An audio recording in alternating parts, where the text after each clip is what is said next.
A paz do Senhor Jesus, amados e queridos irmãos e estudantes de teologia, sou seu irmão em Cristo, presbítero Alex, também professor de teologia. Hoje vamos estar dando prosseguimento ao nosso estudo sobre a matéria bibliologia. Já estamos na terceira aula deste livro e creio que tem sido e há de ser bênçãos na vida de todos os nossos irmãos. Nós vamos dar prosseguimento nesta aula, inclusive vamos ter que adiantar um pouco mais, porque ainda mais se fôssemos para falar sobre a bibliologia, falar sobre a Bíblia, a Bíblia que foi um livro escrito, levou cerca de 16 séculos, 1.600 anos, ainda que ficássemos o ano inteiro falando sobre a Bíblia, as particularidades da Bíblia, não seria suficiente para esgotá-la, Mas, na medida do possível, vamos estar estudando e eu também estarei trazendo alguns assuntos pertinentes a esta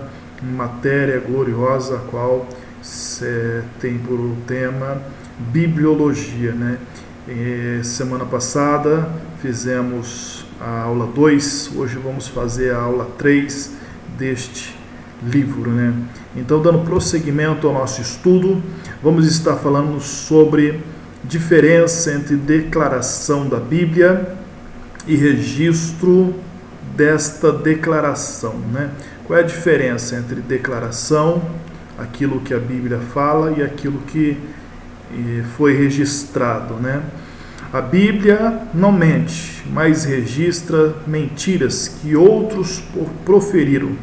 Neste caso, não é a mentira do registro bíblico que foi inspirado, e sim o registro da mentira. Então, a inspiração não está na declaração daquilo que foi falado, mas a inspiração está no registro, naquilo que foi registrado, Lembrando que a Bíblia Sagrada diz, que tudo aquilo que foi escrito para o nosso ensino.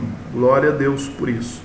Ela registra que o insensato diz no seu coração, não a Deus. Está lá no livro de Salmos, capítulo 14, no versículo 1. Esta declaração, não a Deus, não foi inspirada.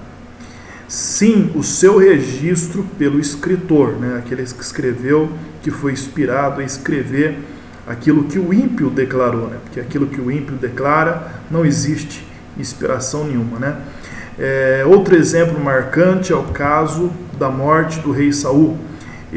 Este morreu lançando-se sobre a sua própria espada, então ele cometeu um homicídio.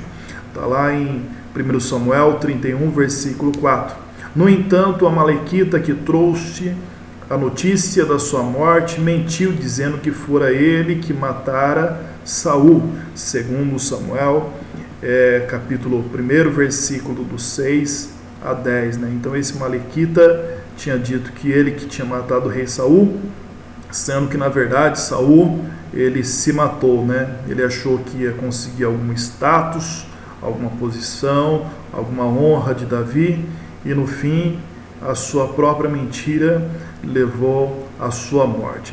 Ora, o que se deu ali foi apenas o registro da declaração do amalequita, mas não significa que a Bíblia minta, porque a Bíblia ela não mente, ela não erra. Há muitos desses casos que os inimigos da Bíblia aproveitam para desfazer dos santos escritos, A Bíblia registra inclusive declarações de Satanás. Suas declarações não foram inspiradas por Deus, e sim o registro delas. Sansão mentiu mais de uma vez a Dalila, e a Bíblia não é mentirosa por isso, apenas registra o fato. Está lá em Juízes 16. Inclusive, ele mentiu, dizendo a origem da sua força, que deveria amarrá-lo com cordas, amarrar com cadeias, e diversas vezes ele se desprendeu dessas cordas, dessas cadeias, então ele havia mentido, E no fim, inclusive, quando ele falou a verdade, que a força estava no seu cabelo, era nazireu, Aí quando Dalila corta o seu cabelo, aí realmente ele perdeu a força, né?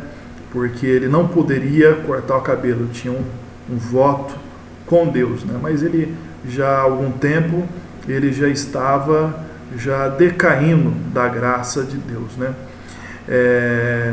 Continuando, por ser o livro de veracidade, né? Então é o registro que está em inspiração, né? Não declaração.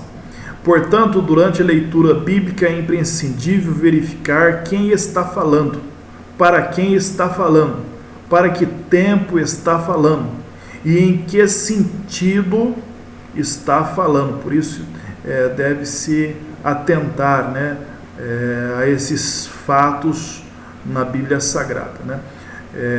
Um exemplo para os irmãos entenderem melhor sobre a inspiração, sobre o registro e a declaração. Nós temos aqui que a origem da inspiração é Deus. É Deus que inspirou os profetas para que esses viessem a escrever, né? Inspirou os escritores. Então a origem da inspiração bíblica é divina. A inspiração, ela vem de Deus. Então Deus inspirou o escritor para que viesse escrever e registrar os fatos contidos na Bíblia Sagrada, né?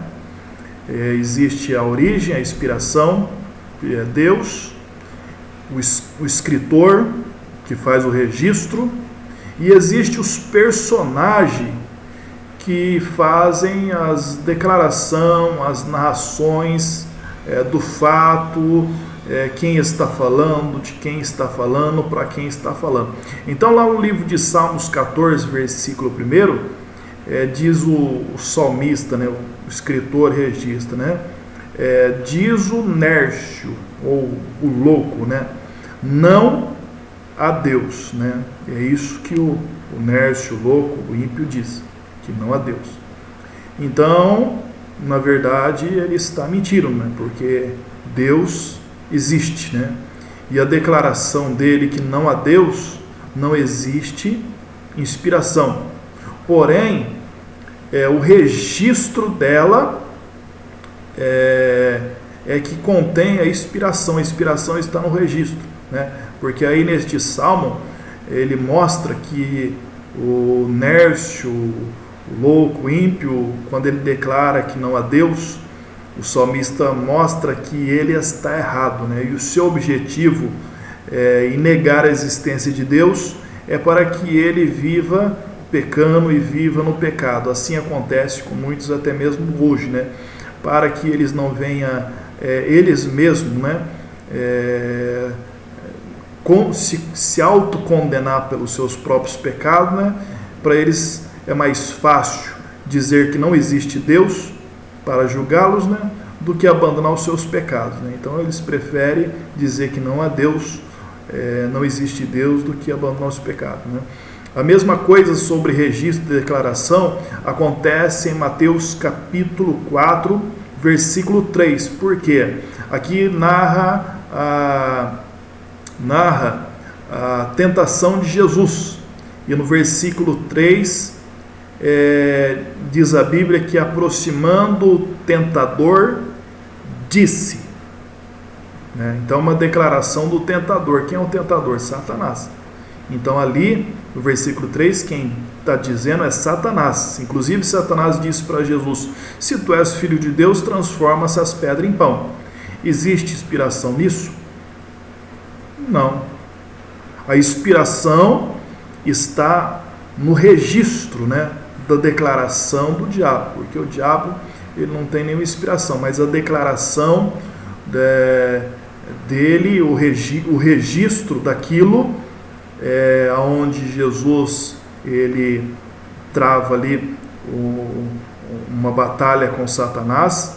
Inclusive Satanás ele chega a usar as escrituras, mas Jesus ele vence o inimigo com as próprias escrituras, né? O diabo ele diz para Jesus, né? Então está escrito, né? Se você é filho de Deus, lança-te daqui, abaixo do pináculo desse templo, porque os seus anjos darão ordem ao teu respeito. Inclusive, ele menciona o Salmo 91. Satanás menciona o Salmo 91. Porém, Jesus, ele diz, né? Eu não vou pular daqui de baixo, né? Também está escrito: não tentarás o Senhor teu Deus, né? Então, esta é a diferença entre o registro e a declaração. A inspiração, ela pode estar no registro e não está na declaração. Porém, a inspiração pode estar tanto no registro como na declaração, né?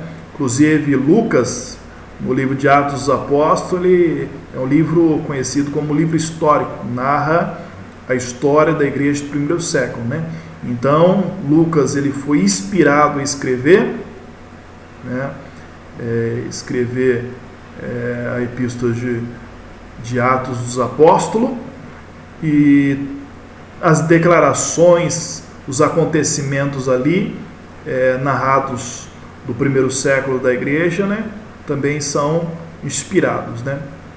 Prosseguindo, vamos falar sobre revelação, inspiração e iluminação, né? Na Bíblia existe revelações, existe também a inspiração e também a iluminação. O que é revelação? Revelação prende-se à origem da verdade e à sua transmissão. A inspiração relaciona-se com a recepção e o registro desta verdade, né?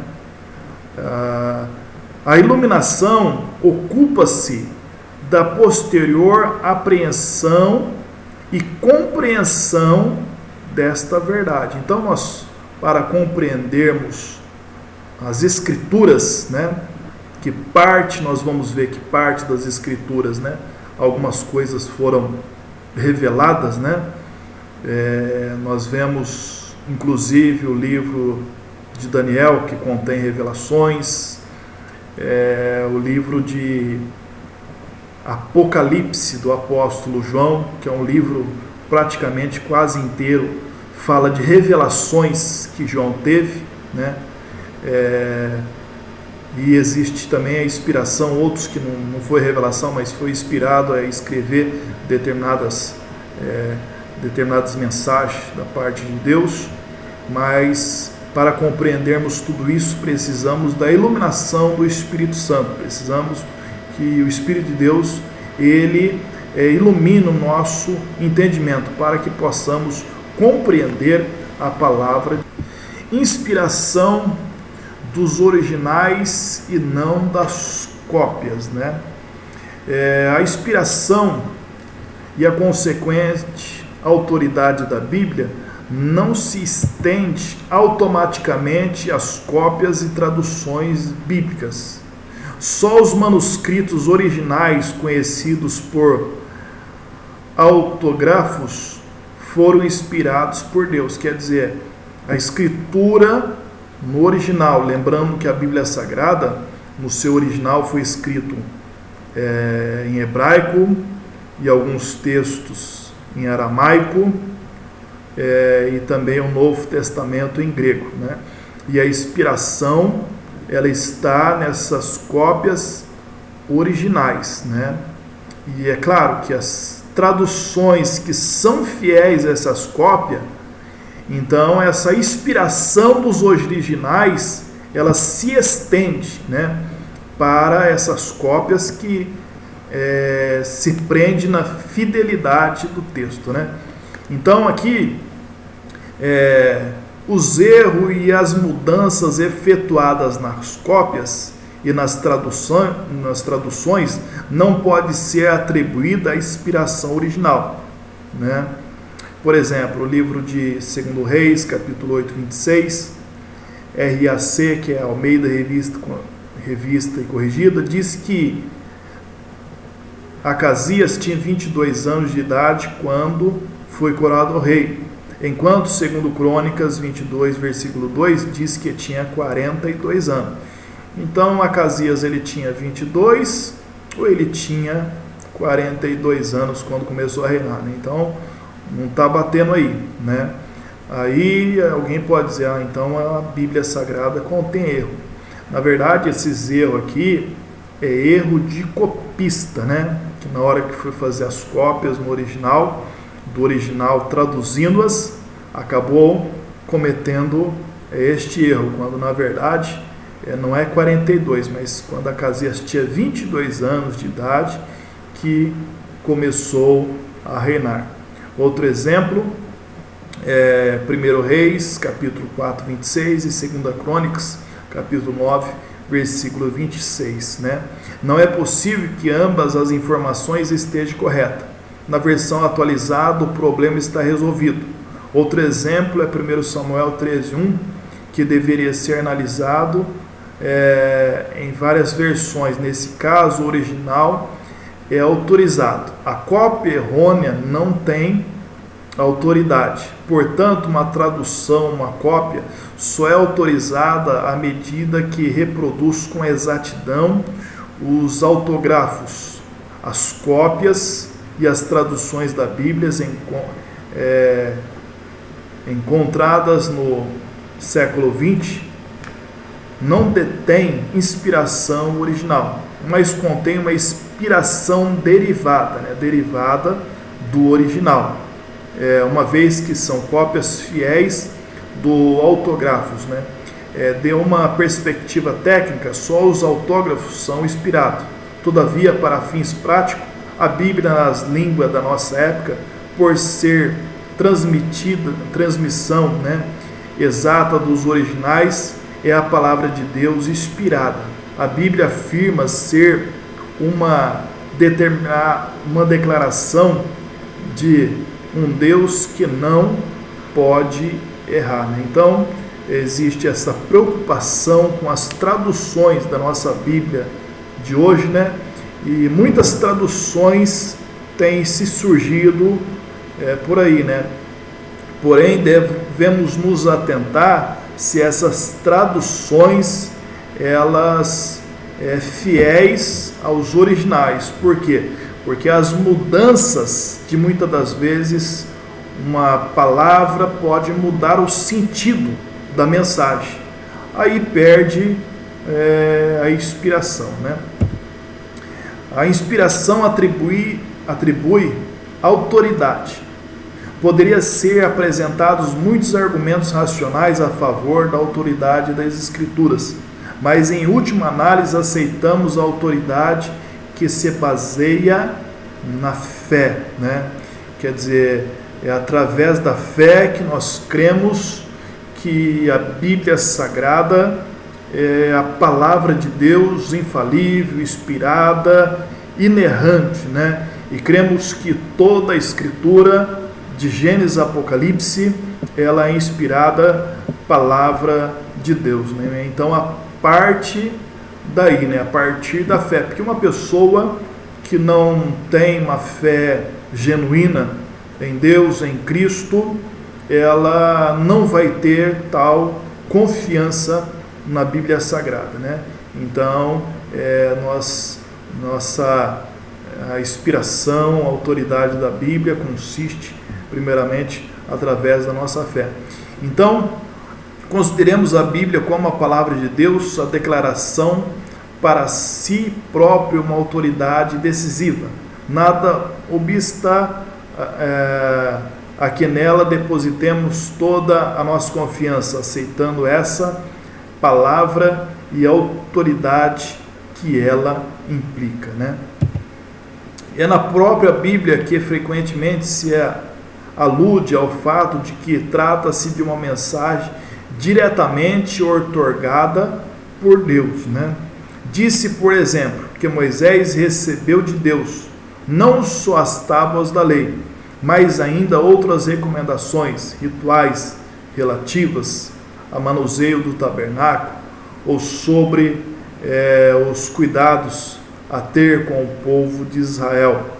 É notório a insistência dos profetas em afirmar que não são autores daquilo que prega, mas que se trata de uma mensagem recebida diretamente de Deus. Nós vemos que Moisés, ele conversava com Deus, falava com Deus face a face, boca a boca. Inclusive ele escreveu os 5 primeiros livros da Bíblia, que é Gênesis, Êxodos, Levíticos, Número e Deuteronômio, que compõem a lei, que compõem a Torá, que recebeu diretamente de Deus.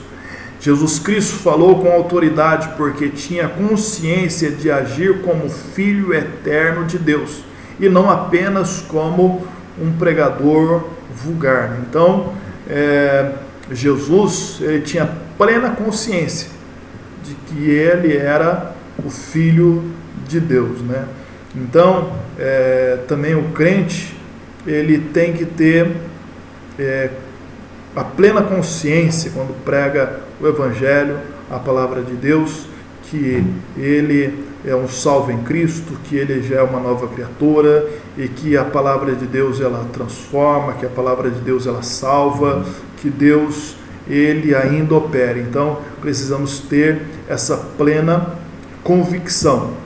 Os apóstolos não duvidaram da autoridade das suas decisões, quer no que se referia a Cristo, quer no que importava a expansão do cristianismo sobre a orientação do Espírito Santo, porque tudo o que Cristo fazia estava calcado nas páginas das Escrituras, Note-se como peremptoriamente Jesus responde ao tentador com um tríplice está escrito, Foi o caso onde nós vemos em Mateus capítulo 4, que fala sobre a tentação de Jesus, que todas as vezes que o inimigo investia, Jesus ele respondia dentro da Bíblia, dentro da palavra de Deus, Quando disse para Jesus: se tu és filho de Deus, transforma essas pedras em pães, Querendo colocar até mesmo dúvida em Cristo sobre a sua natureza divina. Mas Jesus ele responde também com as Escrituras, dizendo, está escrito, não só de pão viverá o homem, Então, Satanás ele coloca Jesus ao pináculo do templo e até mesmo diz para ele, então também está escrito, lance-te daqui abaixo e os anjos dará ordem ao seu respeito, Como eu disse, está lá em Salmos capítulo 91. Aí Jesus também responde dentro das Escrituras, também está escrito, não tentarás o Senhor teu Deus, Então, o inimigo vendo que não tinha jeito, tentou a última vez, mostrando todas as glórias deste mundo para Cristo, Então ele estava na verdade usurpando, estava oferecendo uma coisa que não era dele, Inclusive oferecendo para o próprio dono, Porque ofereceu toda a glória deste mundo, dizendo, tudo isso te darei se prostrando me adorares. Porém, Jesus mais uma vez utilizou as Escrituras, dizendo, está escrito, só o Senhor teu Deus adorarás e só a Ele servirás, Então, nós vemos isso, no Monte da Transfiguração, faz ver aos seus discípulos que está escrito, do Filho do Homem ter que sofrer muito até a morte. Aos judeus que se embrenhavam nas Escrituras, lembra-lhes que essas testemunha dele, logo após a ressurreição e ascensão magnífica com os discípulos, alude a todos os passos das Escrituras que ele fazia referência, na lei de Moisés, nos profetas e nos salmos, insistindo no cumprimento das profecias, Inclusive Jesus ele dizia, que convinha que se cumprisse tudo aquilo que estava escrito dele, na lei, nos profetas e nos salmos, Ao lermos os escritos dos apóstolos, de igual modo se verifica que admitiram o testemunho da autoridade divina.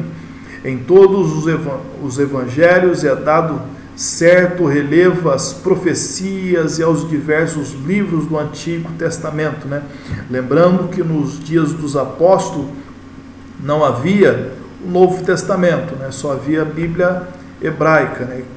A qual nós conhecemos como Antigo Testamento, mas para eles não era Antigo Testamento, era um livro sagrado, a Bíblia que eles usavam, a qual Jesus também usava, e tudo aquilo que estava escrito se cumpriu na pessoa de Jesus, inclusive os apóstolos se utilizava das Escrituras para pregar a Cristo, o cumprimento dessas Escrituras, né?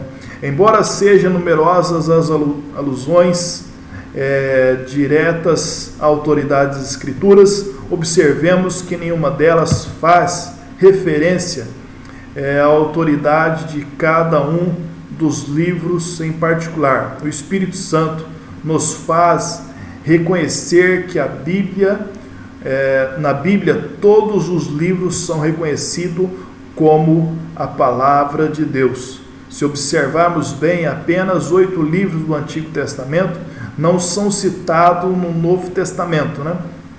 Existem esses 8 livros que não são citados no Novo Testamento, né? E, inclusive, alguns deles nem menciona o nome de Deus, né?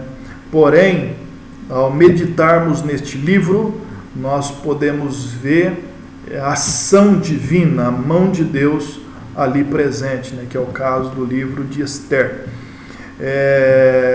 Então, esses livros que não são citados no Novo Testamento são eles: Esdras, Neemias, Esther, Eclesiastes, Cantares, Obadias, Naum e Sofonias. Quando se toma em consideração a atitude do Novo Testamento em tais citações, não nos restam dúvida de que a expressão "assim diz o Senhor" e outras era aplicada ao testemunho da autoridade das Escrituras, né? Agora vamos ver teorias contrárias à autoridade das Escrituras, né? Então, a oposição a Deus, a Cristo e a sua palavra sempre existiu e sempre vai existir, né? E existem algumas teorias, até mesmo que ao contrário das Escrituras sagradas, né? Algumas teorias distorcidas, né? Alguns pensamentos distorcidos. Nós vamos estar analisando o primeiro pensamento distorcido, o pensamento da Igreja Católica. A doutrina defendida pelo Concílio de Trento em 1445, em 1545 a 1563, é defendida ainda hoje pelos teólogos romanos modernos. Aparentemente, a Igreja Católica aceita a Bíblia de uma maneira parecida com a aceitação ortodoxa, né? Porém, 3 questões se levantam em que se evidencia o seu erro. A Igreja Católica afirma que na Escritura deve ser incluídos os chamados apócrifos, né? Nós chamamos de apócrifos, né? Quer dizer, os livros que não são inspirados, né? Na verdade, os católicos chamam estes livros de livros deuterocanônicos, né? Que são canônicos de segunda classe, né? Que são Macabeus, primeiro e segundo Macabeus, tem o livro de Tobias, Judite, Eclesiástico. No total são 7, né? Assim, esses livros têm o mesmo valor ou a mesma autoridade dos demais, né? Então, na nossa Bíblia não contém esses livros apócrifos, né? Que foram, na verdade, inseridos na tradução católica. Esses são um total de 7 livros e 2 acréscimos, né?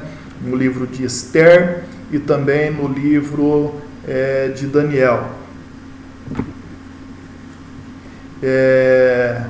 Supõe que o texto da Escritura é demasiadamente escuro e de difícil compreensão. Nesse caso, a necessidade de uma outra autoridade que decida em caso de dúvida. Também é um grande erro, né? Porque as Escrituras, é claro, ainda hoje existem alguns textos que são de difíceis compreensão. Prosseguindo, os católicos não consideram a Bíblia como a única regra de fé. Admite uma tradição no que se refere a doutrinas e costumes, em pé de igualdade com a Bíblia. O povo judeu, ele também, além da lei, eles tinham também a chamada Talmud, que era a interpretação da lei. Jesus, ele chegou a referir esse Talmud, inclusive a expressão que Jesus dizia, né? Como diz os antigos, amará o seu próximo, aborrecerá o seu inimigo, mas porém eu vos digo. Então, quando ele faz a referência, como diz os antigos, era a Talmud, né? Que era um livro de tradição, de regras, né? Eles também admitem a virgindade de Maria, o batismo de crianças, né, que são práticas da doutrina catolicismo que não se encontram na Bíblia, o jejum quaresmal, inclusive tem a Semana Santa, né, onde não se pode comer carne segundo tradição católica, os ritos do batismo, o culto às imagens de escultura, a doutrina também, a Imaculada Conceição, entre outras, né? Inclusive a Imaculada Conceição, a Virgem Maria, né? Que eles colocam o mesmo pé de igualdade. Inclusive, eles acreditam em Jesus, creem em Jesus, mas também em Maria, né?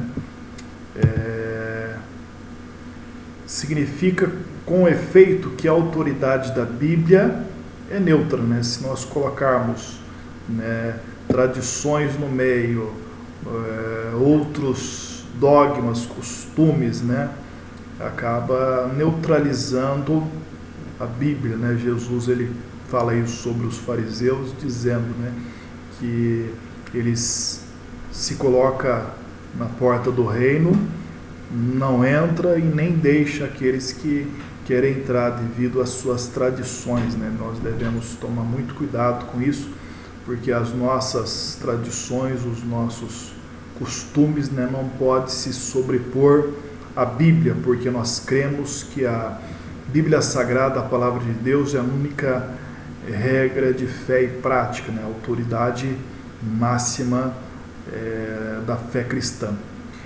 Também tem a teoria do protestantismo liberal, né? Um protestantismo, nós somos protestantes, mas aqui é um protestantismo liberal. Liberal é aqueles moderno, né? Em que se pode tudo, né? Trata-se de um movimento moderno em todo o sentido, de grande projeção no mundo protestante, não só por parte dos teólogos, mas também dos ministros, que dão diferentes aspectos ao assunto. Enquanto o romanismo ataca e destrói a autoridade da Bíblia, pelo fato de admitir outras autoridades, o liberalismo ataca de frente ao negar em absoluto a divina natureza da sua autoridade, concedendo às vezes uma autoridade limitada, relativa e de caráter meramente humano. Entre as diversas teorias do liberalismo, podemos citar 5 que representam outras tantas semelhantes. O primeiro, aqui mencionado, é o racionalismo. Reduz o cristianismo revelado ao nível de uma religião racional. Ou então, como Voltaire, né, diz, né, supõe a religião de Cristo contrária à razão, né? Então, o cristianismo, ela não é contrária à razão, né? Muitas das vezes até mesmo pensa que a nossa fé, a fé cristã, é uma fé cega, né? Mas a fé, ela não é cega, né? Ela, muito pelo contrário, ela enxerga, né? Porque diz a palavra de Deus em Romanos, no capítulo, ou melhor, Hebreus, capítulo 11, que é o capítulo da fé, que a fé é o firme fundamento de todas as coisas, é a prova das coisas que não se veem, mas que se esperam, né? O imperialismo ou o historicismo, né? Estuda o cristianismo e todos os seus fenômenos apenas na luz da observação histórica, né? A Bíblia, ela fala de histórias, né? História de nações, histórias de povos, mas não é um simples livro de história, né? Ela é o livro de Cristo, né? Esse é o seu principal objetivo, né? O principal objetivo desse imperialismo e historicismo é analisar o cristianismo apenas como fenômeno na observação histórica, né? Também temos o poetismo, Herder e outros críticos veem a Bíblia apenas como um livro de poesia primitiva, em que as verdades religiosas, em partes racionais e em parte emocionais, são apresentadas de uma forma estética, né? Então, vê apenas a Bíblia como um livro de poesia, que na verdade ela não é. O pietismo sentimental admite que a Bíblia, com todas as doutrinas do cristianismo, pode ser interpretada à luz da experiência sentimental do indivíduo e não à luz da razão, da história ou da poesia, né? Então, essa doutrina, ela admite a Bíblia com todas as doutrinas do cristianismo, pode ser interpretada à luz da experiência sentimental. Na verdade, a Bíblia, ela nos leva a uma experiência espiritual com Deus, né? É um livro que até mesmo promove o encontro entre a criatura e o seu Criador, entre o homem e Deus, né? O idealismo filosófico, representado por Herder, admite a interpretação baseada na filosofia do eu pensante. Neste caso, o indivíduo é capaz de escolher para si aquilo que acha lógico, racional e necessário, né? Também é um grande erro, né? Porque, na verdade, a Bíblia, ela não se baseia no eu, né? Não em nós, né? Mas ela se baseia em Deus, né? E que, na verdade, nós somos submissos a Deus e a sua palavra e a sua vontade, e não ao nosso bel prazer, aquilo que nós achamos que é necessário ou que não é, né? E despreza o que julga vão ou desnecessário na Bíblia, no cristianismo ou em qualquer outra fonte de ensinamento, né? A pessoa, nesta teologia, ela escolhe aquilo que ela vai querer até mesmo aplicar na sua vida, e aquilo que ela não vai querer, aquilo que julga ser boa para ela, aquilo que ela julga não ser boa, ela descarta, né? Mas só que Jesus, ele falando sobre os dois alicerces, ele disse, né, que compara aquele homem que ouve as suas palavras e não pratica como um homem que edificou a sua casa sobre a areia, onde veio vento, tempestade e enxurrada, e a levou e foi grande a sua ruína, né?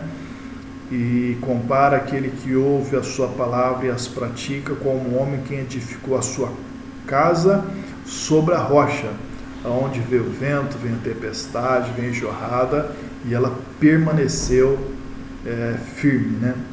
Então essa é a nossa fé. A teologia de Carlos Barth. Barth e seus seguidores se preocupam em frisar que a Bíblia é um livro humano, como outro qualquer, e a sua forma e aparência, né? Então, aqui ele está desprezando, né, a inspiração divina da Bíblia e a autoridade da Bíblia, da palavra de Deus, que é um grande erro. Então ele aceita que a Bíblia contém a palavra de Deus, porém aqueles que a escreveram fizeram uma obra imperfeita, né? Desproporcionada e arbitrária. Essas e outras teorias não resistem a uma discussão aprofundada na qual se ressaltam a moral, a lógica, a história, a religião ou o caráter daqueles que escreveram a Bíblia, tomados em conjunto. Pega esse ou aquele ponto que lhes interessa para formarem suas teorias.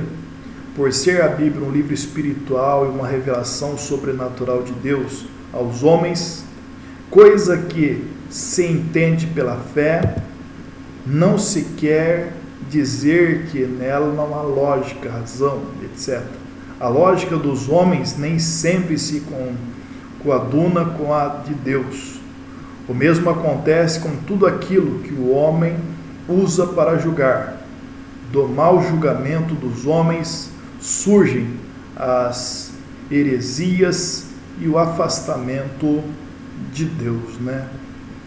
Agora, continuando, vamos falar sobre a revelação bíblica, né? Introdução. A palavra revelação significa mostrar, tornar conhecido, né?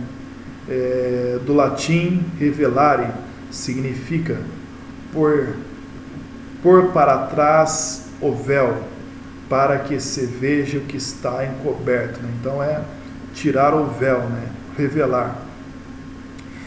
O significado bíblico da revelação é descobrir, despir, tornar a verdade conhecida. Ora, Deus é Espírito. Por isso, é imprescindível seus sentidos físicos. Todavia, ele pode ser conhecido pela revelação que faz de si mesmo, né? Então, Deus ele não foi...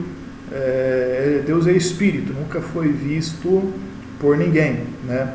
Porém, ele se revela, ele se faz conhecido, né, de várias formas, né, aos homens. A revelação é o desvendamento que Deus faz de si mesmo, girando em torno da pessoa de Jesus Cristo, né? Lembrando que Jesus é a maior revelação de Deus, né? Através da criação, da história, da consciência humana e das escrituras, né? Podemos ver aqui quantas revelações de Deus existem, né? Deus ele se revela através da criação, das coisas criadas. Salmos 19 fala que o firmamento anuncia as obras das suas mãos, através da história, né? Dos acontecimentos bíblicos, também da consciência humana, que aonde no fundo da consciência do coração humano, né, existe aquela sede de Deus, né? E existe aquela, no fundo, né, consciência de uma existência superior, né? Que alguém é responsável pela maravilhosa criação do mundo, do universo, do ser humano e de tudo aquilo que existe, né? Existe um ser superior, e este é Deus, né? E Deus ele também se revela através das Escrituras, Então essa revelação é dada através dos acontecimentos e de palavras. Não há termo técnico para exprimir a ideia nas Escrituras. A mesma é expressa de vários modos, né? Inclusive, vale ressaltar aqui que a Bíblia não é um livro que se esforça para demonstrar a existência de Deus. Muito pelo contrário, a Bíblia ela fala de uma forma natural de Deus, né? Nós vemos lá em Gênesis capítulo 1, no versículo 1, que diz: no princípio criou Deus os céus e a terra era sem forma e vazia. Então a Bíblia fala naturalmente sobre Deus, né? Mas como diz lá os Salmos que nós vimos, Salmo 14, se me falha a memória, diz o nércio, né, o louco, não há Deus, né? Então, para não crer na existência de Deus, a pessoa tem que ser um nércio, né? Tem que ser louco, né? Duas palavras gregas são mais comumente usadas, né, para referir a revelação, né? Apocalipse e Pharenon. A primeira significa desvendamento. Então, o livro do Evangelho, ou melhor, o livro de Apocalipse de João, Apocalipse significa, né, revelação. Então, no Novo Testamento, o livro de revelação é o livro de Apocalipse, né, que é desvendar, tirar o véu, descobrir. Então não é um mistério, mas sim uma revelação de Deus aos seus servos, né? E a segunda aponta mais para o conceito de manifestação daquilo que fora desvendado, né? Portanto, a ideia de revelação envolve o que antes era misterioso, oculto e desconhecido. Os teólogos geralmente descrevem revelação divina em termos de revelação geral e de revelação especial, né?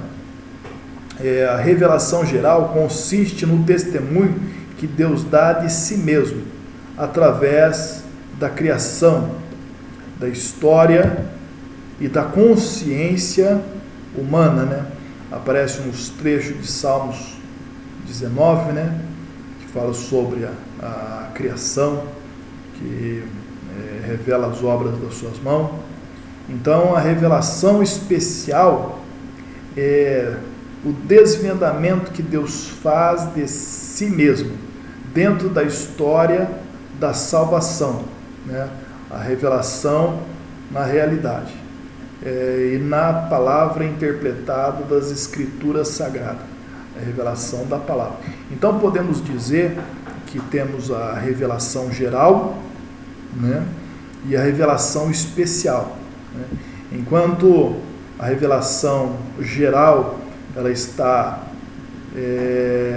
manifesta a todos aqueles que queira enxergar, observar, a revelação especial está relacionada à salvação, relacionada à redenção, está relacionado a Cristo, né? Então, e na palavra interpretada das Escrituras Sagradas, né? A revelação divina é progressiva. Trata-se da evolução das doutrinas bíblicas que, tendo a sua gênese do Antigo Testamento, culminaram no Novo. A doutrina da justificação, por exemplo, nascendo com a chamada de Abraão, encontra-se uma espécie de ápice na epístola de Paulo aos Romanos, né? Então a revelação de Deus é progressiva, né? Começou lá ainda no Éden, dizendo que da semente da mulher haveria de vir um que esmagaria a cabeça de Satanás. Aí começou-se a partir dali a descendência daqueles que eram piedosos, né? E dessa descendência veio Abraão, Deus se revelou a Abraão, prometendo a ele que faria uma grande nação, que nele seriam benditas todas as famílias da terra, que na verdade se cumpre na pessoa de Jesus, né? Que ele é na verdade a bênção, o abençoador de todo aquele que nele crê, né? Então, o texto áureo da revelação progressiva acha-se em Hebreus, capítulo 1, do versículo 1 e 2.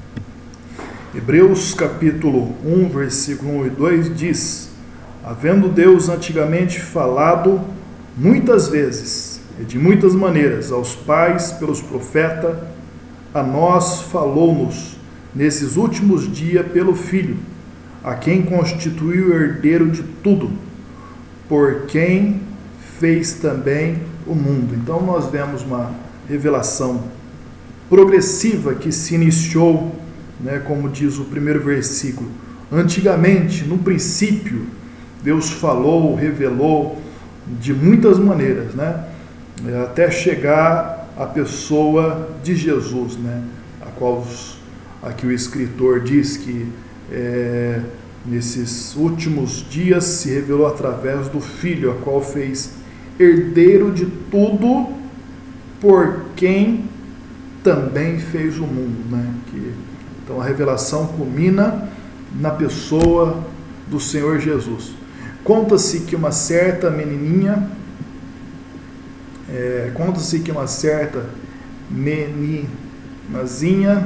temia que a deixasse no escuro sozinha. Quando a mãe lhe dava o beijo de boa noite, para aquietar os temores, a mãe lembrou-lhe: mas querida, Deus está com você. Eu sei, respondeu ela, mas eu quero que alguém que tenha face. Disto necessita o coração humano, e esta necessidade é promovida por Jesus, pois ele revela a gloriosa verdadeira de que Deus é real, um Deus que tem face, porque o Deus disse que das trevas resplandeça a luz. É quem resplandece em nossos corações para a iluminação do caminho da glória de Deus na face de Jesus. 2 Coríntios, capítulo 4, versículo 6. Né? Então a menina queria alguém que tinha face, né? E como ela não via a Deus, e a mãe dizia que Deus estava com ela, e ela queria alguém que tinha face, né? E o 2 Coríntios, capítulo 4, versículo 6, né, fala da glória de Deus revelada através da face de Jesus Cristo. Na face de Jesus, portanto, contemplamos o caráter de Deus. Esta luz, este conhecimento tranquiliza-nos os temores e nos acalma o espírito perturbado nas trevas deste mundo de pecado. Coisa alguma é tão poderosa sobre as trevas como a luz. Jesus é esta luz que nos revela satisfatoriamente o nosso Pai Celestial. Jesus, ele diz, né, eu sou a luz do mundo. Aquele que me segue não anda em trevas, mas tem a luz da vida. Então, em Cristo Jesus, nós temos a luz da vida, e nós refletimos a luz da vida, a luz de Cristo, né? Jesus, ele diz, vós sois o sal da terra e a luz do mundo. Então, tornamos luz juntamente com Jesus, né? Existe uma Constituição dos Estados Unidos muito bem gravada em cobre, de forma tal que, ao ser contemplada de perto, não se pode discernir mais do que algumas escritas, porém ao longe deixa transparecer o rosto de George Washington. A face do grande americano destaca-se nas letras, o que impede a certa distância a leitura das palavras ali gravadas. Esta é também a maneira de contemplar-se as Escrituras. Digam os homens o que quiserem desta ou daquela ideia da Bíblia. Se a contemplarmos com fé, veremos brilhando no meio dela a face de Jesus Cristo, né? Porque a palavra de Deus, a Bíblia Sagrada, ela revela a Cristo, né? O cumprimento da lei dos profetas, né? Conta-se que certo dia, quando Eduardo XVII, príncipe de Gales, fazia um passeio de carro, uma ovelha pobre, esfarrapada e faminta, não sabendo quem ele era, aproximou-se do carro e lhe pediu uma esmola. Metendo a mão no bolso, disse-lhe: vou lhe dar o retrato da minha mãe. A velha não sabia quem era a mãe dele e ficou muito surpreendida quando ele tirou uma moeda de ouro com a esfinge da Rainha Vitória estampada no lado e lhe deu. Deus, vendo o mundo pobre, fraco, pecaminoso, resolveu lhe dar um retrato de sua pessoa. Por isso mandou o seu Filho, Jesus Cristo, ao mundo. Quem visse Jesus teria visto a Deus. Melhor ainda, Jesus é o retrato vivo, é um companheiro, um amigo e um salvador. Podemos falar com ele e procurar o seu auxílio, seu conforto. Se fizermos isso com sinceridade e amor, dar-se-á uma coisa maravilhosa. A sua presença ficará em nossos corações. Nós seremos semelhante a ele. Acho que Deus quer isso mesmo, mais do que qualquer outra coisa. E por isso ele nos deu o seu retrato, né?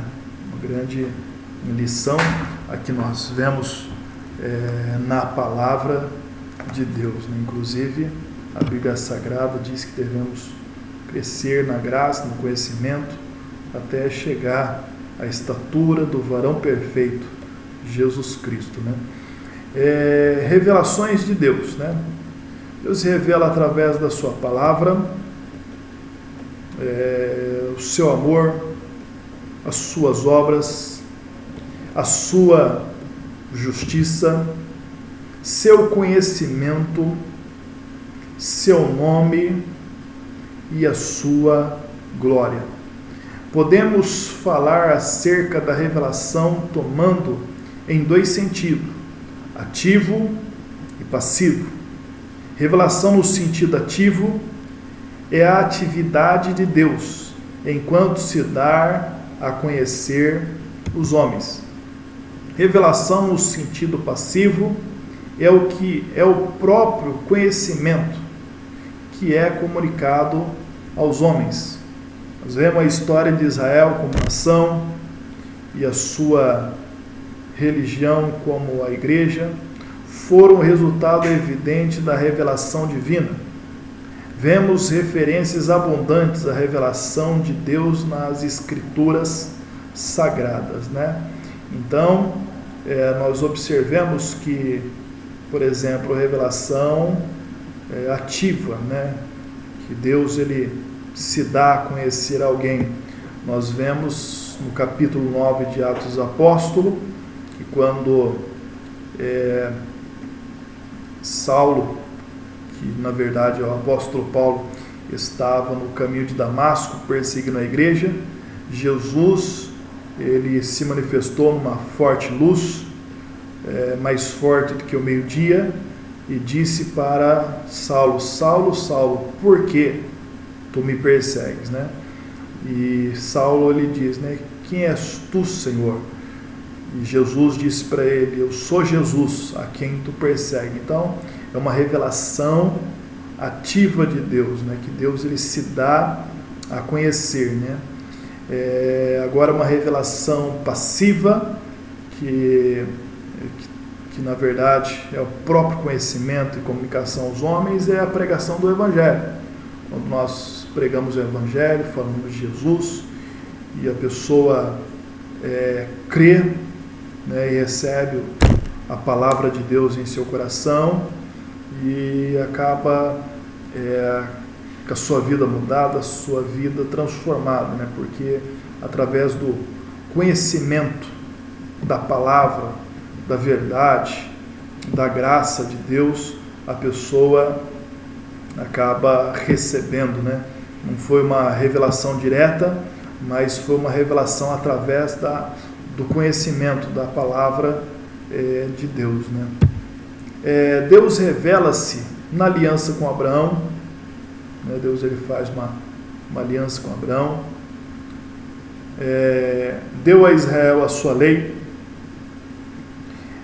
revela a sua vontade, travava relações com o povo, revelou-se pessoalmente em Cristo, né? Podemos descrever alguns pontos e maneiras usadas por Deus para revelar-se aos homens. Por isso, teremos de levar em conta pelo menos 4 tipos de revelação usadas por Deus. A primeira revelação original, né? Qual é a revelação original? Deus ele criou o homem à sua imagem, à sua semelhança, para que o homem pudesse conhecer, amar, servir e glorificar a sua pessoa. Então nós somos a imagem e somos a semelhança de Deus, a revelação original, né? Adão no Éden tinha o conhecimento de Deus que transcende o nosso entendimento. Então Adão ele gozava da presença de Deus, de falar com Deus em toda a viração do dia, tinha uma intimidade com Deus, né, que transcende o nosso conhecimento, né? O homem ainda hoje, derrotado e dominado pelo pecado, ainda sente em seu próprio ser que existe um Deus, né? Então, um instinto humano já declara que existe um Deus, né? Ele sente em si a necessidade de Deus, a necessidade da salvação, da redenção dos seus pecados, da sua alma, né? Que nem, por exemplo, uma ilustração, a tartaruga, quando ela vai se procriar, ela sai do mar e cava na areia um buraco e bota ali os seus ovos, né? Depois de um tempo determinado, né, se algum predador, alguma cobra, um lagarto acaba não achando e desenterrando esses ovos vai eclodir e vai nascer ali algumas tartaruguinhas, né? Mas só que essas tartaruguinhas têm um desafio, né? Porque elas são inofensivas e ela corre o risco de ainda ser devorada por predador. Mas a esperança dela é quando ela atravessa a areia da praia e entra no mar. A salvação dela, na verdade, é quando ela entra no mar. Mas só que imagina, a tartaruguinha acaba de nascer, saiu do ovo e ela caminha direto para o mar. Agora pergunta, né? Quem que falou para ela que ela tem que ir caminhando ao encontro do mar, que é a esperança de salvação dela? Como é que ela sabe, né? Então, é o instinto natural que existe nela, que faz com que ela, acabando de nascer, ela corre na direção correta. em direção ao mar para que possa se salvar, né? Então a esperança do ser humano, a sua salvação, na verdade, é buscar, é correr, é buscar o refúgio em Deus, né? Que na verdade é a única salvação para o homem perdido, né? Continuando, revelação redentora. Por causa do pecado, o homem perdeu a sensibilidade de aprender e compreender o testemunho interior ou o da criação. Por isso, Deus se manifesta aos homens através de uma revelação especial, operada pelo Espírito Santo, dentro do homem, fazendo voltar-se a Deus, né? Porque é o Espírito Santo que convence o homem do pecado, do juízo e da justiça, né? Então, uma revelação redentora, é uma operação do Espírito Santo. Nós somos incumbidos apenas para pregar o Evangelho, mas a operação no interior, no coração do ser humano, é o Espírito Santo quem faz. Revelação verbal. Através do nosso Senhor Jesus Cristo, o homem tem consciência da vontade de Deus para a sua vida. A encarnação de Cristo como Verbo de Deus é a mais compreensiva das revelações de Deus e, no entanto, é a de mais difícil compreensão por parte dos homens. Encerrando em Cristo esse tipo de revelação, no Antigo Testamento a revelação verbal manifestou-se de múltiplas maneiras, tais como visões, sonhos, inspirações proféticas, que ia de meditação até o êxtase, né? Agora vamos entrar sobre regras para o estudo da Bíblia Sagrada, né? Quais são as principais regras para ter um bom estudo da Bíblia Sagrada, da Palavra de Deus?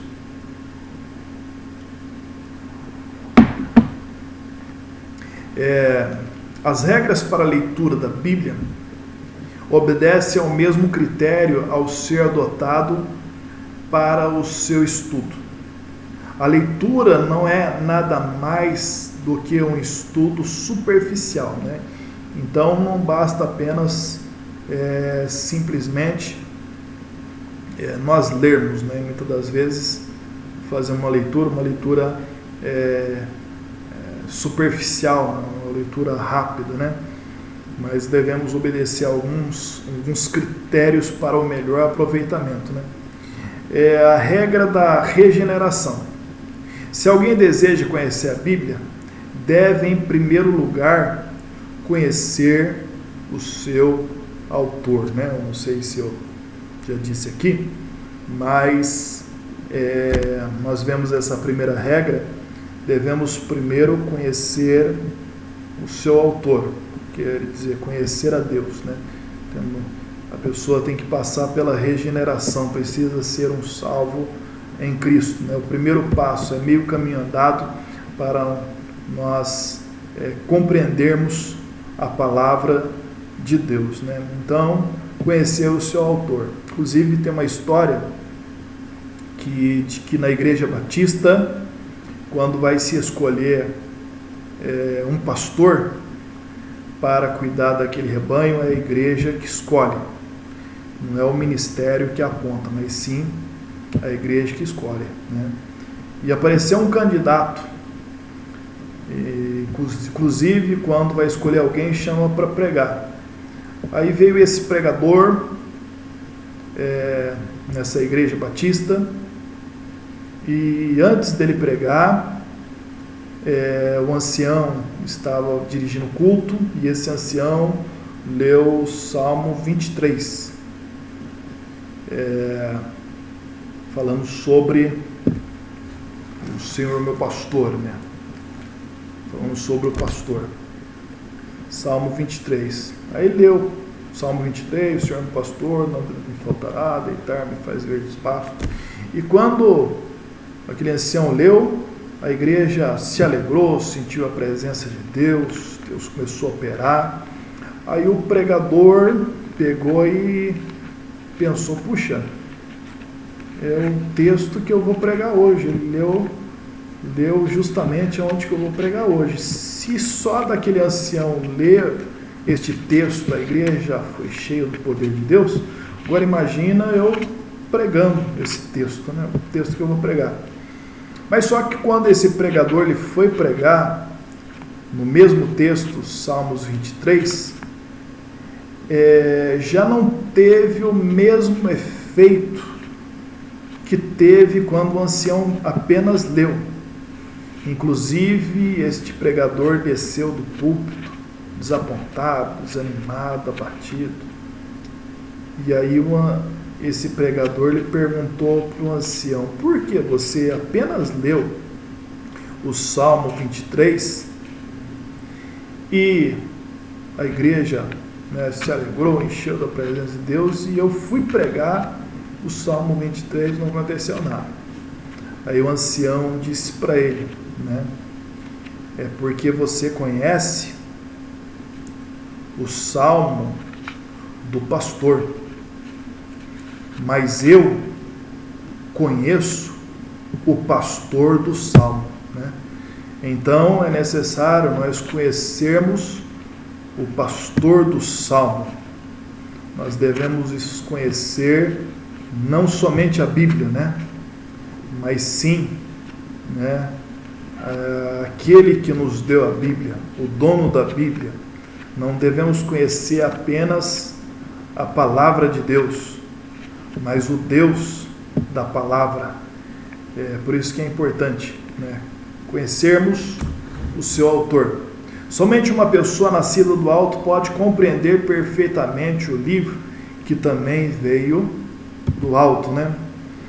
A regra da autoridade, você deve aceitar a Bíblia como a palavra de Deus, portanto, absolutamente infalível.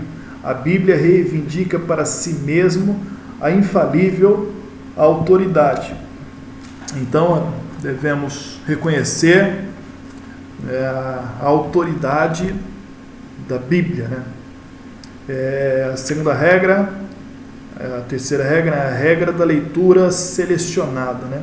Embora existam muitos livros religiosos, existem 3 livros de que precisamos para estudar a Bíblia.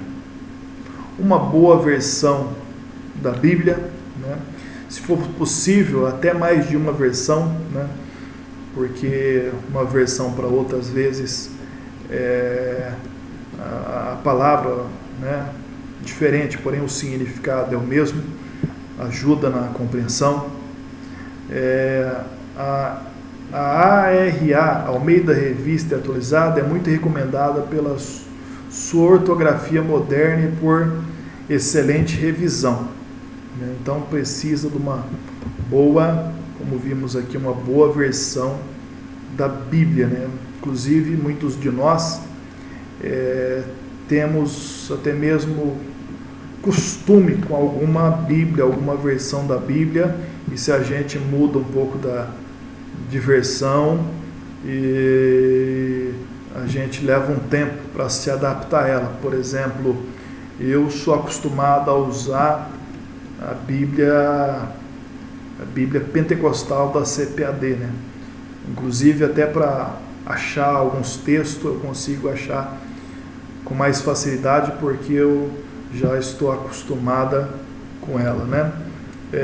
Também precisa de uma boa concordância, ou no mínimo uma boa chave bíblica, né? Porque a chave bíblica é importante, né, para a gente entender algumas palavras, algumas chaves de algum texto. Todo capítulo, todo versículo, existe o versículo chave, a palavra chave, uma concordância para a gente falar sobre, entender sobre o que aquele texto está se tratando, né? Sobre o que, sobre qual assunto.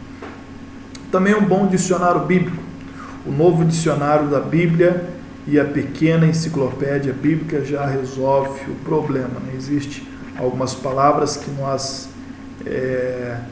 não entendemos bem direito o seu significado, porém nós devemos até mesmo procurar num dicionário para saber o significado daquela palavra, né? Às vezes nós vemos na Bíblia sentimento faccioso, né? Aí pensa, puxa, mas o que é isso daí, sentimento faccioso, né? Quer dizer, é um sentimento do quê? De compreensão, né? Um sentimento de competição, melhor dizendo, né? Faccioso, facção, vem de partido, vem de facção, vem de competição, né? Nós vemos também outro trecho, né? Lá em 2 Timóteo capítulo 3,16, que diz que toda a escritura divinamente é inspirada para ensinar, para redarguir, né? Aí nós vemos lá, puxa, redarguir, o que significa redarguir, né? Aí nós vai lá no dicionário, né? Redarguir é o quê? Significa dar uma resposta, né? É como você está num debate, a pessoa fala uma coisa de um lado, você responde do outro, né? Também a regra da preparação, nós vamos ver aqui, regra da preparação. Ninguém deve atirar o estudo da Bíblia sem primeiro solicitar a direção do Espírito Santo, né? Então precisa de uma preparação, uma simples pedição, oração no coração, o reconhecimento do auxílio prestado pelo Espírito Santo é algo que deveria preceder nossa leitura das Escrituras, né? Então fazer uma oração para que Deus venha iluminar nosso coração, nossa mente, nosso entendimento, né? Nós devemos estar livres de toda a mente pré-concebida, né? Devemos estar abertos para absorver e procurar entender aquilo que a Bíblia está dizendo, está escrito, né? Porque se a gente tiver com a mente também pré-concebida, nós vamos ler determinado texto, nós vamos achar que aquele texto diz uma coisa que na verdade ele não diz, né? Então nós devemos atentar a isso, né? Também a regra da organização, né? A leitura, o estudo deve ser organizado, né? Sistematizado, né? Ou se tratando de algum determinado assunto, procurarmos saber mais sobre aquilo, né? Sobre aquele tema. Nós vemos o exemplo aqui de Lutero. Lutero dizia que estudava a Bíblia como se junta maçãs, né? Como é que estuda a Bíblia como se junta maçã? Então, primeiramente, sacuda toda a árvore, né? Assim cairá a fruta mais madura. Então suba ao tronco e em seguida sacuda cada galho, depois cada ramo, e por fim buscava debaixo de cada folha, né? Então vai desde uma busca de uma organização superficial, né? Um estudo superficial, até aquele estudo mais minucioso, né? Então aqui, faça uma leitura rápida e geral para ter uma ideia do conjunto ou do assunto. Depois estuda cada livro, cada capítulo, cada versículo e palavras, né? Eu costumo dizer assim, né? Se você lê um versículo, você não entendeu, lê o versículo que vem depois. Se você não entendeu, lê também o versículo que vem antes daquele versículo. Se você ainda não entendeu, lê aquele capítulo inteiro, né? Se você não entendeu ainda, leia o livro inteiro, né? Se não entendeu, lê a Bíblia toda, né? Então, quer dizer, o estudo desde o mais simples ao mais profundo, né? Então, estude cada livro, capítulos, versículos e cada palavra, né? Então, nós estamos aí começando o ano, né? Embora já Estamos já no finalzinho de fevereiro, mas fica aí o convite, né? Estamos iniciando o ano, nós estamos falando sobre bibliologia, aí fica o convite. Você já leu a Bíblia toda? Não leu? Por que não começa agora a ler a Bíblia toda, né? Aí, se você fazer isso afinco, né? Até o final do ano, você vai estar quase lendo a Bíblia inteira, né? Existe alguns cronogramas de estudo que dá para se estudar a Bíblia, ler a Bíblia em um ano, né? Então, continuando, assim terá um domínio benéfico do mais miraculoso e misterioso livro, né? Inspecione lendo toda a Bíblia, organize aprendendo a distinguir os vários livros da Bíblia e sumarie, reunindo aquilo que fala sobre qualquer ponto ou doutrina. Continuando, a regra da interpretação literal. Leia a Bíblia literalmente, como faria com qualquer outro livro. O bom senso sempre indicará quando alguma coisa deve ser tomada simbólica. Israel é Israel, pedra é pedra, etc. Com um pouco de atenção, verá que o contexto ou a própria estrutura da Bíblia indicará claramente do que trata o texto, né? Então, bom senso aí é sempre importante, né? E nós não podemos confundir aquilo que é simbólico com literal, né? Mas a partir do momento que nós vamos estudando, entendendo melhor o texto, nós iremos observar isso. A interpretação cristocêntrica.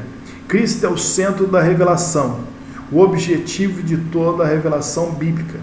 Direto ou indiretamente, cada passagem das Escrituras aponta para Jesus. Enquanto você não tiver uma visão dele nas passagens estudada, não terá chegado ao fundamento das mesmas, né? Então, as Escrituras, ela revela de Jesus, ela fala de Jesus, ele é o centro, né? Nós vemos que a Bíblia é dividida no Antigo e no Novo Testamento. Jesus está no centro, no meio, né? Inclusive, a posição de Jesus é sempre no meio, né? Na bênção apostólica, né, o apóstolo Paulo diz, né, que o amor de Deus, o grande amor de Deus Pai, a graça do Senhor Jesus Cristo e a consolação do Espírito Santo esteja em cada coração, né?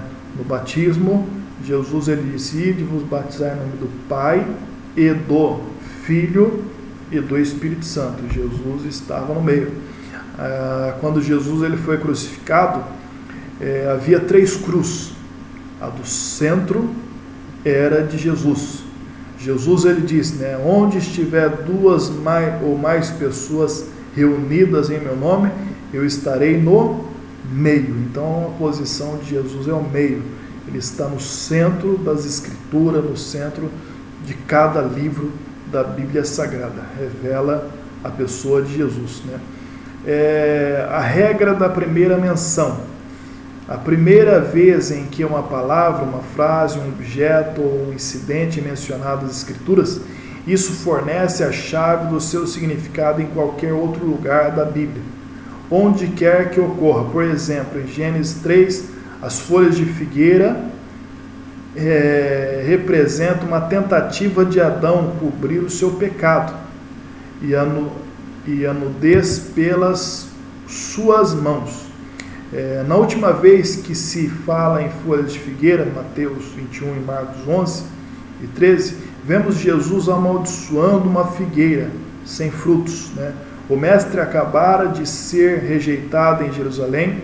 Como as folhas de figueira representam a rejeição do remédio de Deus pelo homem, Jesus estava dizendo com este ato que a justiça humana é rejeitada para dar lugar à justiça de Deus, e que pelas suas própria justiça, o homem seria amaldiçoado, né? Então, na verdade, Deus ele não aceita a justiça humana, né? A palavra de Deus diz, né, no profeta, que as vossas justiças são como trapo de imundície, né? Então, Deus ele não aceita a justiça humana, ele aceita a justiça de Cristo. Adão pecou e se cobriu de folhas de figueira, né? Ele queria se cobrir com as suas próprias mãos, com as suas próprias justiças, né? Tanto é que pelas obras humanas ninguém pode salvar, somente pelas obras de Cristo, pela justiça de Cristo. Jesus é a justiça nossa, diz os escritor aos Romanos. A regra da tríplice interpretação. Então, nós vemos nas profecias, nas escrituras, às vezes uma tríplice interpretação. Quais são elas? As escrituras têm 3 significados para a sua interpretação. Primeira, toda escritura tem somente uma interpretação primária, né? Então, a interpretação é uma só interpretação. Agora também, toda escritura tem muitas aplicações, então a interpretação da escritura é uma, mas as aplicações, as formas que podemos usar esse mesmo texto, né, são várias. Por isso que às vezes alguém ler lá a parábola das 10 virgens, né? Aí vários pregadores lêem esse mesmo texto, né? Mas todas as vezes que pregado neste texto, nós aprendemos alguma coisa, né? Alguma coisa diferente, alguma aplicação diferente, cada um dos pregadores ele faz. Porém, né, a interpretação primária é uma, mas as aplicações são várias naquele texto, né? Às vezes acontece comigo, acredito que acontece com muitos irmãos, né? Enquanto alguma pessoa está pregando um determinado texto, né, e explanando aquele texto, eu começo a enxergar outras coisas, né, outros assuntos, outras revelações dentro daquele próprio texto. Por quê? Porque são várias as aplicações, né, para a nossa vida, né? O terceiro, muitas passagens das Escrituras têm em adição a isso uma revelação profética, né? Vamos dar um exemplo aqui, o Vale de Ossos Secos, de Ezequiel 37. Qual é a interpretação primária? Israel espalhado entre as nações, né? Havia um vale cheio de ossos secos, né? Estava secos representando os que estavam mortos ou sem vida, e estava tudo misturado, né? Ou seja, estava espalhado no vale. Então a interpretação primária é que Israel espalhado entre as nações. Parecia que era uma nação que tinha se perdido, né? Agora a aplicação prática, né? Entre elas podemos falar da necessidade do reavivamento na igreja pelos crentes, né? Que muitas das vezes vemos na igreja pessoas que estão mortas espiritualmente, né? Estão sem força, sem vida espiritual. Aí podemos fazer a aplicação deste texto falando do reavivamento, né? Até porque aqueles ossos, depois de Ezequiel profetizar, veio sobre eles o Espírito, né? E tornaram a reviver, né?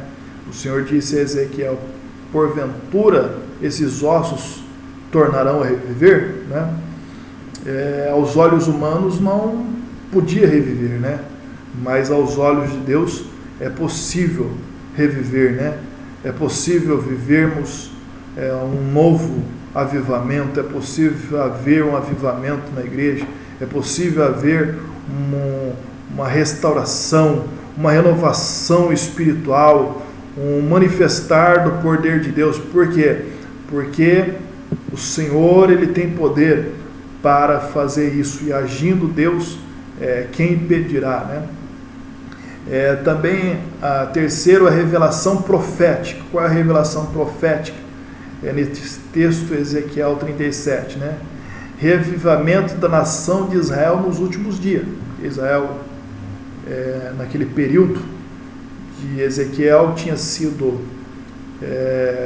levado para o cativeiro da Babilônia, a nação estava reduzida a nada, a nação de Israel tinha sido espalhada, e hoje nós vemos se cumprir, né, essa revelação profética, né, o reavivamento da nação de Israel nos últimos dias, né? Israel tem sido, né, reavivada.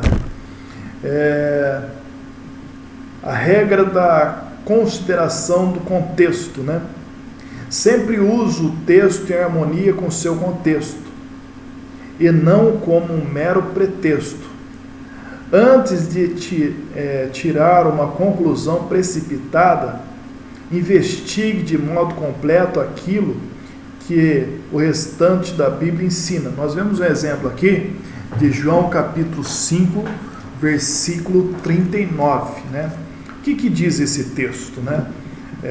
Os irmãos podem até mesmo abrir a Bíblia aí. Jesus está dizendo, né? Examinar as Escrituras, porque julgais ter nela a vida eterna, e são elas mesmas que testificam de mim. O que significa esse texto, né? Aqui entra a regra do contexto, porque se você não entendeu o contexto, você pode tirar conclusões equivocadas, né? Por exemplo, Jesus aqui, ele não está dizendo aos crentes que os crentes precisam examinar as Escrituras. Não é isso, né? Embora podemos dizer na igreja que a igreja, ou que os crentes precisam examinar, né? Isso é uma necessidade, com certeza, de examinar, de estudar a palavra de Deus, né? Devemos dizer isso, mas só que o texto que ali está se referindo não é isso, porque esse capítulo 39, Jesus não está aconselhando a examinar as Escrituras. Na verdade, ali Jesus está chamando a atenção dos judeus, né?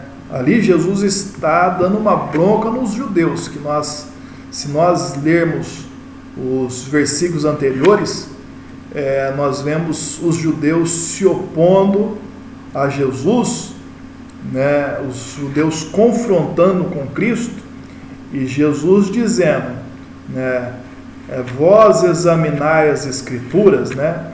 Porque ali está escrito, vós examinar as Escrituras, então está ali no verbo presente do indicativo, né? Não está no futuro, mas está no presente.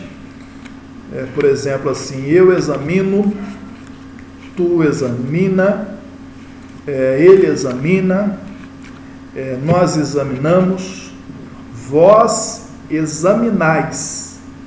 Então, Jesus está dizendo, examinais, ou seja, vós examinais as Escrituras, porque vocês acreditam que nelas tem a vida eterna, mas vocês estão se opondo a mim, e são elas que testificam de mim. Então Jesus está dando uma bronca nos judeus, chamando a atenção dos judeus, porque os judeus, eles examinavam as Escrituras porque acreditavam que tinha vida eterna, mas só que eles não queriam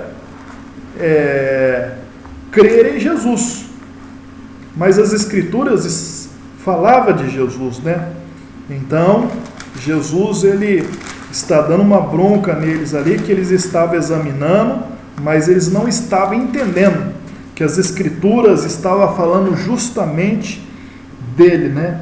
Inclusive, no versículo 40, ele diz, né? Ele conclui dizendo, né? Deixa eu ver aqui desde o 39, que diz assim: examinai as Escrituras, porque vós cuidais ter nelas a vida eterna, e são elas mesmo que testificam de mim.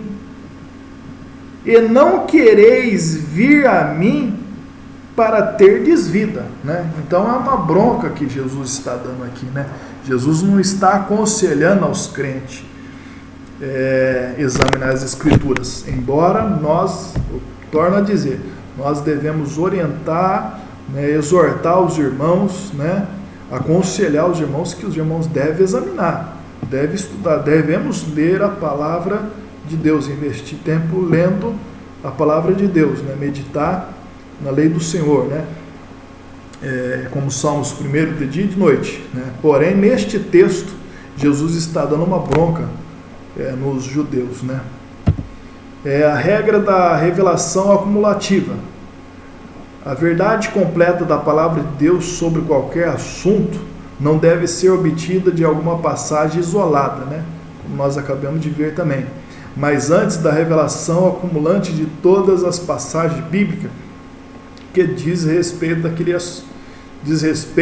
a essa verdade, né? Então, nós não devemos pegar um texto isolado e declarar ele como doutrina, se esse texto, ou se não tiver mais texto que na verdade venha afirmar ou reafirmar aquela verdade, né? Então nós vemos a regra da revelação acumulativa, né? Que vemos numa passagem, aí também vemos sobre aquele assunto em outra passagem, torna a repetir, né? A regra do bom senso, naturalmente que o bom senso deve estar subordinado a Deus. A Bíblia não é um livro difícil, obscuro, como alguns afirmam. Quando usamos o bom senso, evitamos o ridículo. O bom senso dirá quando isto ou aquilo deve ser usado ou aceito figuradamente ou simbólica, né? Também a regra da repetição.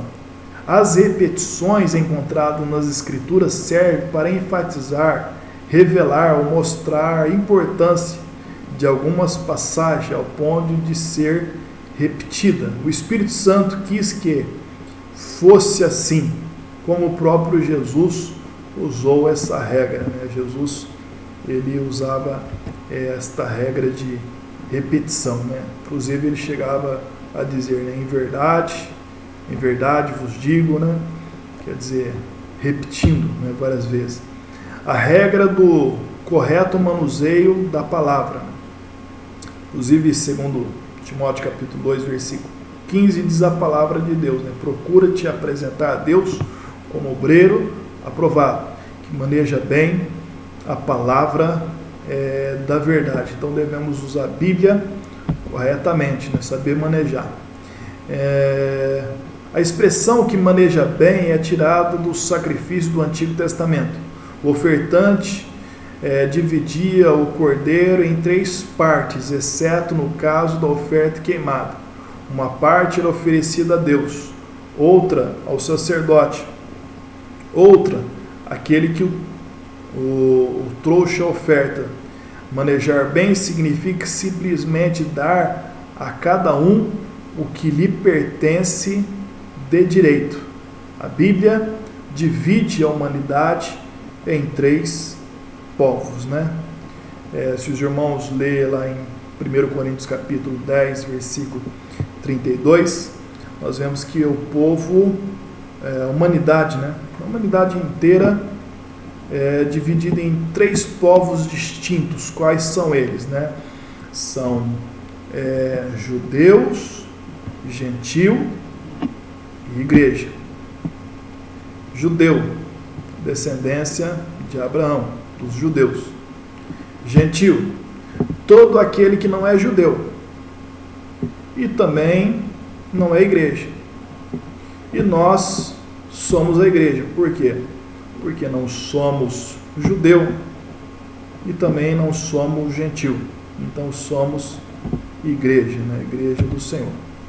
Então nós vemos aqui, né? Judeus, gentio e igreja. Quando estiver estudando a Bíblia, deve ter o cuidado de verificar para quem Deus está falando, antes de fazer a aplicação. Não vamos misturar igreja com Israel. Fé com obras, lei com graça, igreja com reino, igreja com reino, nem céu com um milênio, né? Então devemos saber para quem a Bíblia está se referindo aquela passagem ou aquelas promessas, né? Inclusive Deus ele disse para Abraão, né? Onde pisar a planta dos seus pés será vosso, né? A terra que pisar a planta dos seus pés será vossa. Essa é uma promessa para Israel, né? Canaã terreno é a promessa para Israel, né? Não é para o crente, não é para a igreja. Onde que ele pisar as plantas do pé que ele acha que vai ser dele, né? Mas ali é uma promessa para Abraão, para a descendência de Abraão. Inclusive, para Abraão foi prometida a Canaã terrena, para a igreja a Canaã celestial, né? Existe uma grande diferença aí, né? Vamos às aplicações necessárias ao manuseio da Bíblia Sagrada. Então, amados irmãos, devido ao nosso horário que já se foi, né? Vamos deixar essa passagem das aplicações necessárias para o manuseio da Bíblia Sagrada para a nossa próxima aula, para a quarta aula. Então nós vamos ficando por aqui e na próxima semana nós faremos a nossa quarta aula, né? Na verdade, esse livro de bibliologia tem muitas informações, é claro que nós vamos conseguir passar para os irmãos todas, né? Mas acredito que mais umas 2 ou 3 aulas nós finaliza bibliologia, né? Então, que Deus ele venha abençoar a cada um dos irmãos grandemente e vamos estarmos encerrando pela graça e misericórdia de Deus, citando a nossa divisa, né? Vamos citar a nossa divisa no 3, aí todo mundo junto, né? Toda a igreja junto, né? 1, 2, 3. Dá instrução ao sábio e ele se fará mais sábio. Ensina o justo e ele crescerá em entendimento. Provérbios 9:9. Que Deus abençoe a todos. Fique com Deus e um final de semana abençoado para a glória de Deus. Deus abençoe a todos no nome de Jesus.